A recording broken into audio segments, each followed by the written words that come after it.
Yes, of course nimeona Yanga walikuwa leo na mkutano kwa ajili ya kusainishana kuhusu project yao tunasema ya uwanja.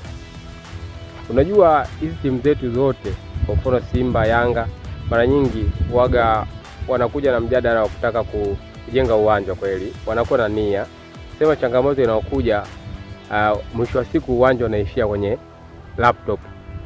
Kwa nini nasema hivyo? Simba ishakuja na project yao, wanasema wanataka kujenga uwanja wakaleta hadi wakandarasi, tukasikia kuwa muda si mrefu ataanza kujenga uwanja. Mwisho wa siku mpaka leo hatujui waliishia wapi. Lakini kwa klabu kama soka ya Yanga nimeona leo wamekuwa serious kidogo, wamekuwa serious. Nimeona wamesainishana mikataba ya kuhusu kujenga uwanja. Sasa itakuwa jambo jema sana kwa hizi timu zetu kuwa na viwanja vyao, kwa sababu ukiangalia kuna kipindi fulani hizi timu zetu zinakuwa zinapitia zinaanza kuhangaika kuhusu viwanja. Kwa mfano ukiangalia juzi kati tu hapa kwenye dabi viwanja vingi vilikuwa ni vibovu.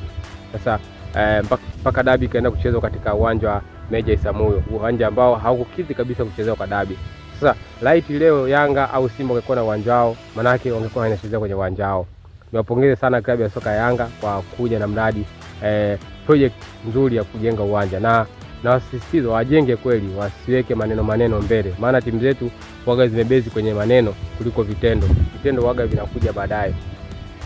Ila engineer asipowajengea kiukweli Yanga uwanja kwa jinsi alivyoahidi, atakuwa amekosea sana wana Yanga. Na ukiangalia kwa sasa hivi Yanga ina consistency ambayo sio nzuri kwenye ligi. Kwa hiyo sasa engineer anakuja kuwapoza kwa kujengea uwanja. Pengine sio yeye anajenga, ila ni amechukua mikopo kwa amechukua mikopo sehemu mbalimbali. Kwa hiyo itakuja kusaidia kwa ajili ya kujenga uwanja wa klabu ya soka Yanga. Ni jambo zuri sana, tuwapongeze Yanga.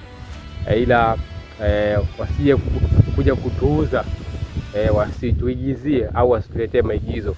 Wajenge kweli uwanja na wawe serious kweli.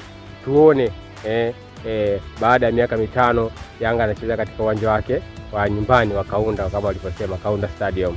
Hata timu zingine zitafuata, hata Simba itafuata, kulikuwa na uwanja wake wa nyumbani.